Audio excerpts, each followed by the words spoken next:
नमस्कार, आप देख रहे हैं महाराष्ट्र फाइल्स। आपके साथ मैं हूं परवीन शेख। सोशल मीडिया पर एक शख्स को गोबर खिलाने का शर्मनाक वीडियो सोशल मीडिया पर तेजी से वायरल है। पहले ये वीडियो देखते हैं।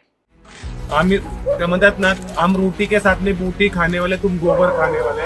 आज या लांड्याला आम्ही कर रहे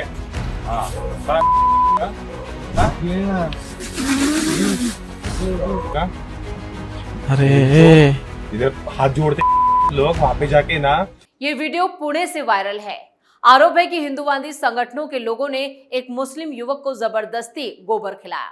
ट्रांसजेंडर महिला ने जबरन युवक को गोबर मुंह में डाला, गाली गलौज की और मारपीट भी की, जिस पर मुंबई में समाजवादी पार्टी के प्रदेश अध्यक्ष और विधायक अबू आजमी बीजेपी सरकार पर हमलावर हैं। देखिए क्या कह रहे हैं अबू आजमी। ये तो धर्म को लेकर आजकल जो है ना, चारों तरफ जो है यही किया जा रहा है। अभी मैं समझता हूँ कि हर जगह मुसलमानों को निशाना बनाया जा रहा है। ये ठीक नहीं है। इस देश में हिंदू, मुस्लिम, सिख, ईसाई, पारसी रहते हैं, सबको बराबर का सम्मान देना चाहिए, ये होना चाहिए। तो इस मामले ने महाराष्ट्र की सियासत का तापमान बढ़ा दिया है। लेकिन आपको एक बात और बता दें कि जिस शख्स को ये गोबर खिलाया गया है वो लड़कियों के साथ छेड़छाड़ करता था और इस बात को छिपाया जा रहा है, जिसके बाद हिंदू संगठन नाराज हो गए और उसके बाद उन्होंने ये एक्शन लिया और ये कार्रवाई की, जिसका वीडियो सोशल मीडिया पर वायरल हो रहा है। अब एक नजर डालते हैं महाराष्ट्र के टॉप हेडलाइंस पर।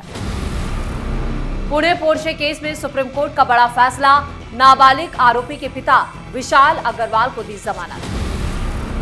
अघाड़ी में मचा घमासान, शरद पवार की राज्यसभा एंट्री पर उद्धव गुट नाराज, कांग्रेस ने विपक्षी दलों को दी नसीहत।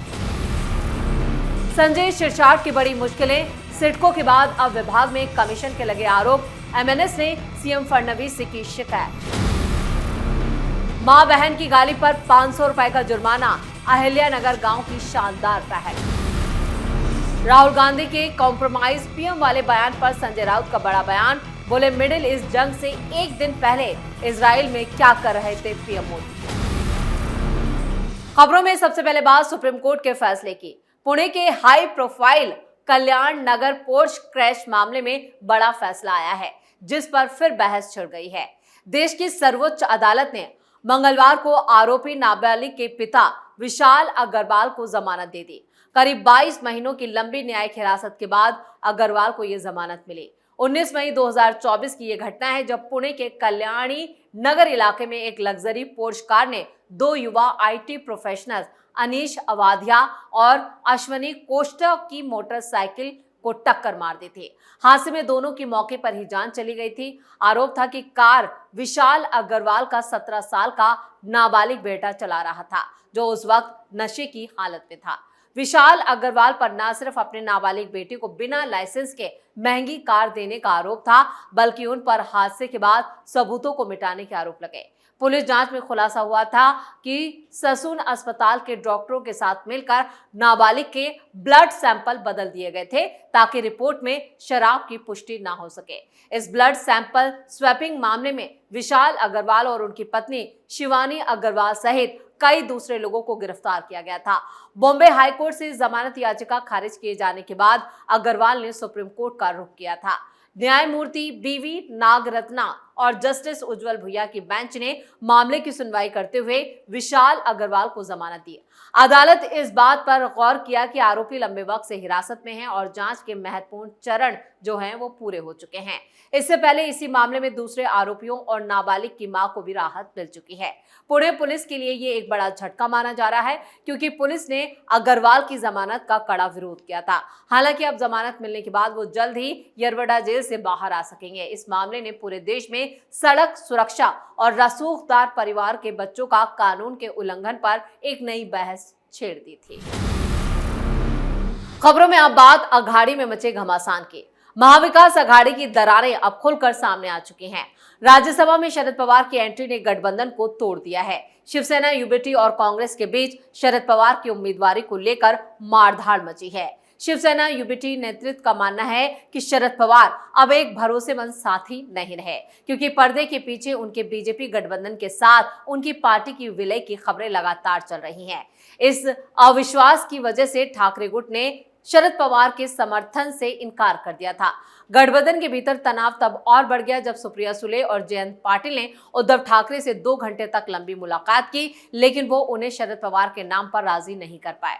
उद्धव ठाकरे ने कहा कि वो पवार का सम्मान करते हैं, लेकिन इस बार शिवसेना अपना उम्मीदवार राज्यसभा भेजना चाहती थी। हालांकि दिल्ली में कांग्रेस आलाकमान के हस्तक्षेप और शरद पवार के पक्ष में समर्थन देने के ऐलान ने शिवसेना यूबीटी को राजनीतिक रूप से अलग थलग कर दिया। उन्हें अनिच्छा से इस फैसले को मंजूर करना पड़ा। शिवसेना यूबीटी की नाराजगी की मुख्य वजह एनसीपी एसपी की बीजेपी के साथ बढ़ती नजदीकियां हैं। ठाकरे गुट के नेताओं का मानना है कि शरद पवार गुट अपनी पार्टी एनसीपी का विलय एनडीए यानी दूसरी एनसीपी के साथ करके एनडीए का हिस्सा बनाने का प्लान बना रहे थे। आदित्य ठाकरे ने साफ कर दिया है कि सिर्फ शिवसेना और कांग्रेस ही मजबूती से बीजेपी का विरोध कर रहे हैं। गठबंधन या खासतौर से विपक्ष में ये बातें चल रही हैं कि दूसरी विपक्षी पार्टियां, खासतौर से शरद पवार, बीजेपी के साथ सीक्रेट मीटिंग कर रहे हैं। उनका इंडी अलायंस में स्वागत नहीं होना चाहिए। जब मातोश्री से बात नहीं बनी तो सुप्रिया सुले ने नई दिल्ली का रुख किया और कांग्रेस अध्यक्ष मल्लिकार्जुन खड़गे सहित सीनियर नेताओं को मनाने की कोशिश शुरू की। कांग्रेस नेतृत्व भी शुरुआत में मर्जर की खबरों से नाखुश था और अपनी सीट का दावा पेश कर रहा था, लेकिन राजनीति में शरद पवार के कद को देखते हुए कांग्रेस ने उन्हें नाराज नहीं करने का फैसला लिया। कांग्रेस के शरद पवार की उम्मीदवारी के समर्थन के आधिकारिक ऐलान ने शिवसेना यूबीटी को धर्म संकट में डाल दिया।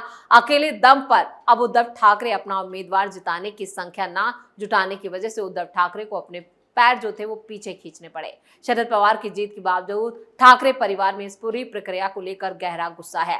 आदित्य ठाकरे ने नामांकन का मुद्दा सुलझने के बाद अपनी निराशा जाहिर करते हुए कहा कि वो अपने हक की लड़ाई लड़ते रहेंगे, लेकिन अब उन्हें 2028 तक अपना उम्मीदवार राज्यसभा भेजने का मौका नहीं मिलेगा। इस घटना ने साफ कर दिया है कि आने वाले चुनावों से पहले अघाड़ी के भीतर ऑल इज वेल नहीं है। सीट बंटवारे और भविष्य की रणनीतियों को लेकर अविश्वास की ये खाई गठबंधन के टूटने का एक बड़ा संकेत है और उद्धव ठाकरे के सामने कई चुनौतियां खड़ी हो गई हैं। खबरों में आगे का रुख करते हैं। महायुति सरकार में सामाजिक न्याय मंत्री संजय शिरसाट की मुश्किलें कम होने का नाम नहीं ले रही। सिडको जमीन घोटाले के आरोपों के बाद अब उनके अपने ही विभाग में भ्रष्टाचार और वित्तीय गड़बड़ियों के गंभीर आरोप लगे हैं।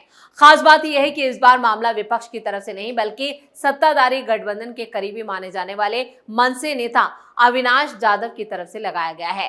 जाधव ने सीधे मुख्यमंत्री देवेंद्र फडणवीस को खत लिखकर संजय शिरसाट के मंत्रालय में चल रहे प्रतिशत के खेल की गहन यानी कमीशन कितना कमीशन जाएगा इसकी जांच करने की मांग की है। विधायिकी के बजट सत्र के दौरान सामने आए इस खत ने राजनीतिक गलियारों में खलबली मचा दी है। संजय शिरसाट पहले से ही रोहित पवार के लगाए गए 5,000 करोड़ रुपए के सिडको घोटाले के आरोपों का सामना कर रहे हैं। संजय शिरसाट पिछले 1 साल से लगातार विवादों के केंद्र में हैं। उन पर लगे प्रमुख आरोपों की लिस्ट लंबी होती जा रही है। अविनाश जाधव ने सीएम देवेंद्र फडणवीस से मांग की कि इस पूरे मामले की निष्पक्ष और साख जो है वो किसी अच्छी एजेंसी से जांच कराई जाए। मौजूदा वक्त में महाराष्ट्र विधानसभा का बजट सत्र चल रहा है। ऐसे में गृह मंत्री और मुख्यमंत्री देवेंद्र फडणवीस के लिए अपने ही कैबिनेट सहयोगी के खिलाफ जांच के आदेश देना एक बड़ी चुनौती होगी। शिरसाट ने इन सभी आरोपों को राजनीति से प्रेरित बताते हुए खारिज कर दिया है, लेकिन मनसे जैसे पार्टी के हमले ने उनकी स्थिति को सरकार के भीतर काफी कमजोर कर दिया है। खबरों में अब बात अहिल्यानगर से आई एक बड़ी खबर की। अहिल्यानगर के श्रीगोंडा के कोलगांव ग्राम पंचायत ने एक प्रस्ताव पारित किया जिसके तहत किसी को भी मां या बहन की गाली देने पर दंडित किया जाएगा, यानी 500 रुपए का जुर्माना लगाया जाएगा। ये विचार अंतर्राष्ट्रीय महिला दिवस के मौके पर सामने आया। गांव की महिलाओं ने इस प्रस्ताव को सर्वसम्मति से पारित किया और कार्यक्रम में कई महिलाओं ने शिरकत भी की। इस अभिनंदन कार्यक्रम के दौरान एक कृषि परिवार की महिला और खुद सहायता समूह की सदस्य ने ये प्रस्ताव दिया। उसके बाद इस प्रस्ताव पर विचार हुआ और फिर ग्राम पंचायत ने इसे पास कर दिया। ग्राम सभा ने अपनी मर्जी से ये प्रस्ताव भी पारित किया जिसमें लोगों से अपने घरों और व्यावसायिक प्रतिष्ठानों में स्वच्छ यानी सफाई रखने का आग्रह किया गया है। ग्राम पंचायत को पेश किए गए फोटो साक्ष्य के आधार पर इसका उल्लंघन करने वाले किसी भी शख्स पर 100 रुपए का जुर्माना लगाया जाएगा। आपको बता दें कि पुरुषोत्तम लंगड़े ने कहा है कि पिछले 1 साल से कई प्रस्ताव के बाद गांव के बच्चे शाम 7 बजे से 9 बजे तक घर पर टेलीविजन या मोबाइल फोन के इस्तेमाल के बिना पढ़ाई करते हैं।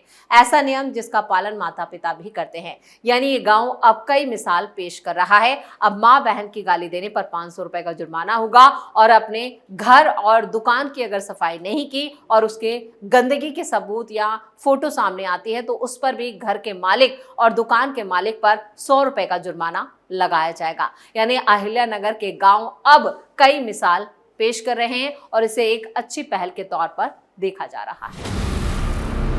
खबरों के आखिर में बात करते हैं संजय राउत की। लोकसभा में नेता प्रतिपक्ष राहुल गांधी के कॉम्प्रोमाइज पीएम वाले बयान पर शिवसेना यूबीटी के सांसद संजय राउत ने कहा है कि मोदी की सरकार राहुल गांधी का सामना करने से डरती है, जवाब नहीं दे पाती और भाग जाती है। वहीं अविश्वास प्रस्ताव पर उन्होंने कहा है कि लोकसभा स्पीकर के खिलाफ अविश्वास का मामला चलता रहेगा। ईरान इजराइल युद्ध पर उन्होंने कहा कि कल दोनों सदनों में यह मांग उठेगी कि विश्व में हिंदुस्तान के आसपास जो भी युद्ध चल रहा है उसमें भारत की भूमिका क्या है, प्रधानमंत्री मौन क्यों है और उसका भारत पर क्या असर पड़ेगा, खासकर महंगाई, एनर्जी, पेट्रोल डीजल के दाम। इन बातों पर चर्चा करना देश की बात होगी, लेकिन सरकार उस पर बात नहीं करती। उन्होंने आगे कहा, अगर आप शांति की बात करते हो तो प्रधानमंत्री नरेंद्र मोदी युद्ध से एक दिन पहले इजराइल में क्या कर रहे थे? ऐसे माहौल में आप इजराइल जाकर क्या कर रहे थे? अगर आप शांति की बात करते हो तो ईरान में जिस स्कूल पर हमला किया उसमें 150 से ज्यादा छोटी बच्चियां मारी गईं, क्या आपने उस पर दुख प्रकट किया? ईरान के सुप्रीम लीडर को मारा गया, क्या प्रधानमंत्री ने दुख प्रकट किया? ये कौन सी शांति है? वैसे संजय राउत के इस तरह के बयान आना, मोदी सरकार पर हमला करना कोई नई बात नहीं है। वो अक्सर मीडिया का जमावड़ा लगाते हैं और इस तरह की बयानबाजी करते हैं। इसी के साथ महाराष्ट्र फाइल्स में खबरों का सिलसिला यहीं खत्म करते हैं। बाकी खबरों के लिए आप जुड़े रहिए कैपिटल टीवी के साथ। वीडियो को लाइक करें, शेयर करें और कैपिटल टीवी को सब्सक्राइब जरूर करें। नमस्कार।